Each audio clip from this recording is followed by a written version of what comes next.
کہ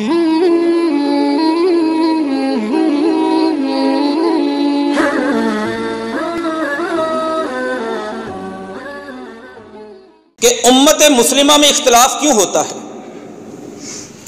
اختلاف کی شرعی حیثیت کیا ہے، اور اگر اختلاف ہو جائے تو اسے ختم کیسے کیا جاتا ہے۔ میں انتہائی دکھ سے، افسوس سے اور کبیدہ خاطر ہو کر دل کو رنج و غم میں ڈالتے ہوئے یہ بات کہوں گا کہ اس اختلاف کے مسئلے میں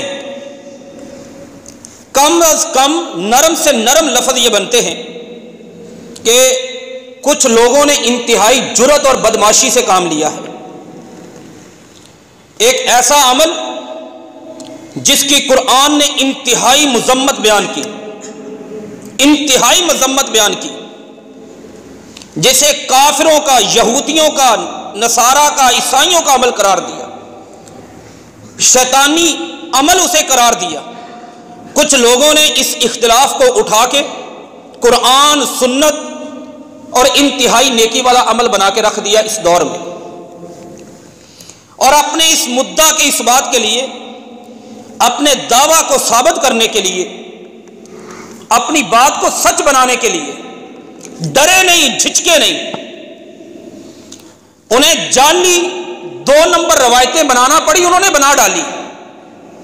کتنی تقریروں میں، تحریروں میں، مضامین میں، خطبوں میں، وعظ میں، نصیحت میں، درس میں آپ کو یہ جملہ سننے میں ملے گا، اختلاف امتی رحمت۔ بھائی اختلاف ہونا چاہیے، اس امت کا اختلاف رحمت ہوتا ہے۔ نعوذ باللہ من ذالک، کہتے ہیں یہ اللہ کے نبی صلی اللہ علیہ وسلم کی حدیث ہے۔ صرف ایک نجائز، ایک غلط چیز کی فضیلت بیان کرنے کے لیے جعلی روایات بنانے اور اس کا سہارا لینے سے بھی گریز نہیں کیا گیا۔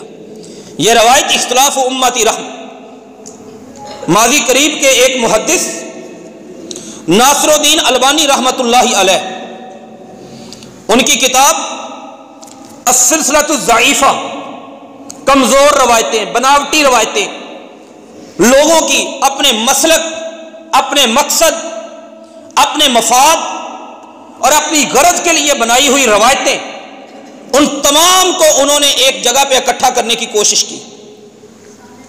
ہزاروں کی تعداد میں وہ روایتیں ہیں۔ ان روایات میں سے 57 نمبر پر انہوں نے اس روایت کو لکھا، کہتے ہیں اختلاف امتی رحمت۔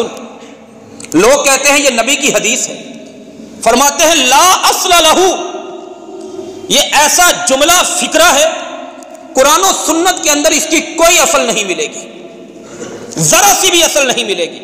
پھر وہ کہتے ہیں کوئی یہ نہ سمجھے کہ یہ ناصر الدین البانی کا مسئلہ ہے، اس کا نالج محدود تھا، اس کا مطالعہ کمزور تھا، کتابیں کم پڑھی تھی۔ امام جلال الدین سیوطی رحمۃ اللہ علیہ کا قول نقل کرتے ہیں، امام ابن جوزی کا قول نقل کرتے ہیں، بڑے بڑے محدثین، تمام کو لکھنا پڑا کہ اس کے لیے ہم نے سندیں تلاش کی، کوئی سند مل جائے، ثابت ہو جائے، چلے نبی نے نہ صحیح کسی صحابی نے کہا ہو، اصلی سند نہ ملے، جعلی سند مل جائے، سند ہی نہیں مل سکی اس کی۔ اختلاف امتی رحمت، لوگ دیدہ دلیری سے، کتنی جرت سے اس مذموم جملے کو اللہ کے نبی کی حدیث قرار دیتے ہیں۔ انسان سوچے تو صحیح، اگر اس امت کا اختلاف رحمت ہے تو پھر اتفاق اللہ کی ناراضگی بنے گی، نقل کفر کفر نہ باشد، پھر اس امت کا اتفاق لعنت کہلائے گی۔ اگر اختلاف رحمت ہے، دین اسلام وہ دین ہے، اس امت کے درمیان پیدا ہونے والے اختلاف، اس کی طرف جتنے راستے، جتنی گلیاں، جتنے ٹریک اور جتنی راہیں جا رہی تھی، کھل رہی تھی، سب کو دین اسلام نے بند کر دیا۔ مال کے کائنات کے قرآن کو اٹھائیں، آپ کو قرآن ملے گا وَلَا يَكْتَبْ بَعْضُكُمْ بَعْضًا، غیبت کو حرام کر دیا گیا۔ کیوں؟ اس سے امت میں اختلاف پیدا ہو سکتا تھا۔ چغلی حرام، کیوں؟ امت میں اختلاف آ سکتا ہے۔ ایسے ہی کسی پر بہتان لگانا حرام، امت میں اختلاف آ سکتا ہے۔ کسی سے لڑائی کرنا حرام، امت میں اختلاف آئے گا۔ ہتھیار سے، اسلحہ سے کسی کی طرف اشارہ کرنا حرام، کیوں؟ اختلاف بپا ہو سکتا ہے، گالی دینا حرام، اختلاف پیدا ہو سکتا ہے، کسی کو کافر کہنا حرام، اختلاف پیدا ہو سکتا ہے، کسی پر فتوے لگانا منافقت کے، کفر کے، شرک کے حرام قرار دے دیا بغیر شروط کے، ضوابط کے، موانع کے، کیوں؟ اختلاف پیدا ہو سکتا ہے۔